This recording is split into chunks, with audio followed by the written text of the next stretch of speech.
Thomas's ghostly trick. Every Halloween on the island of Sodor, the Indians relinquishing tales of ghosts, goblins, and any other spooky thing under the light of the moon. Normally, all the Indians enjoy this time of storytelling, all except Thomas.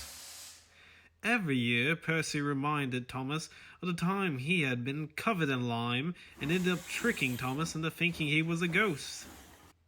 Thomas didn't mind it at first, but over the years, Percy had embellished the story to the point where it seemed like a completely different story entirely. Thomas tried to get back at him by reminding him of the time he had scared Percy with a Chinese dragon. But Percy took no notice of Thomas's story. "I'm off to take these trucks to the harbour. Try not to get spooked while I'm gone, Thomas." "Pah! Go and bother someone else at the harbour, you green nuisance. You know you're my number one engine to haunt." Silly engine. I wish he'd drop it already. "You seem in a pleasant mood today, Thomas." "It's that Percy. He's so full of himself. He scared me one time and won't let me forget it." "You just need to scare him back." "I've done that before with that Chinese dragon, but he doesn't pay it any mind." "That's been a while now. You need to do something more recent." "Like what? I can't think of anything at all." "I've got a scary story I can tell tonight if you want." "Yes, please. Anything for him to leave me alone would be appreciated." Toby chuckled. Thomas is giving him a right fit for his troubles. "Whee! Easy, Thomas. It's only me. Listen, you hear? You little green. Easy now, you two. Now listen. Not my fault that Thomas is scared of things that go bump in the night. Toby, isn't there something you want to say?" "Since it's Halloween in a couple of days, I thought it'd be a good idea to share a spooky story." "Is it a real spooky story?" "Very spooky and very real. I heard it from an old worker at the quarry." "Are we sure this is a story for Thomas to hear? I'd hate for him to have nightmares." "Can we just listen to the story, Percy, or do we need your constant comments?"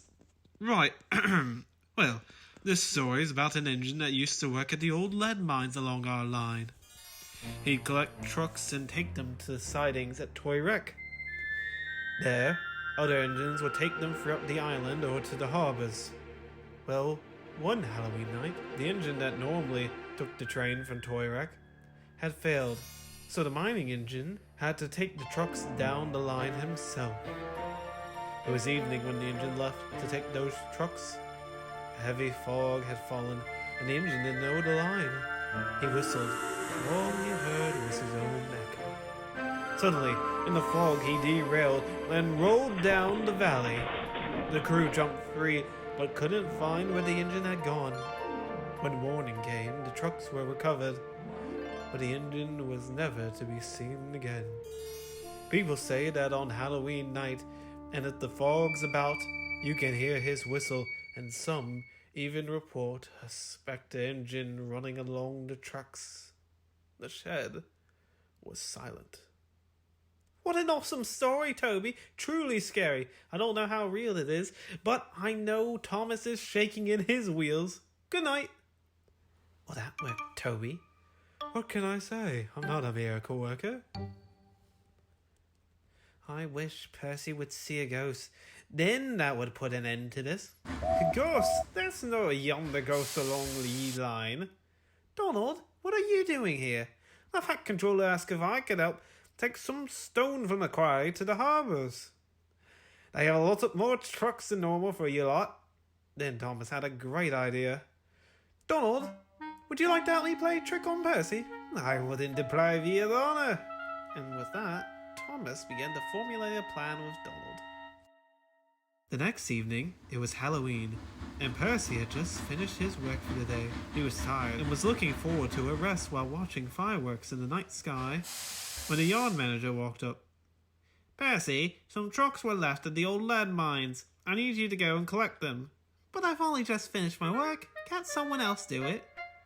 "Fairly useful engines do as they're told." And that, a reluctant Percy headed toward the old lead mines. By the time Percy reached the lead mines, it had become very dark indeed. Why would anyone leave trucks here? These mines haven't been used in years. Search me, but I don't want to be here long. I don't trust the ground. Thomas doesn't either. I don't like fog. Reminds me of that story Toby told the other night. Right, Percy, we're all squared away here. Off we go. Percy was happy to be off, but he still remained nervous as he puffed into the fog. Everything looked different in the fog.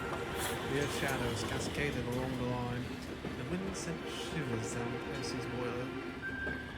All of a sudden, he heard a faint whistle piercing through the fog. Who's that?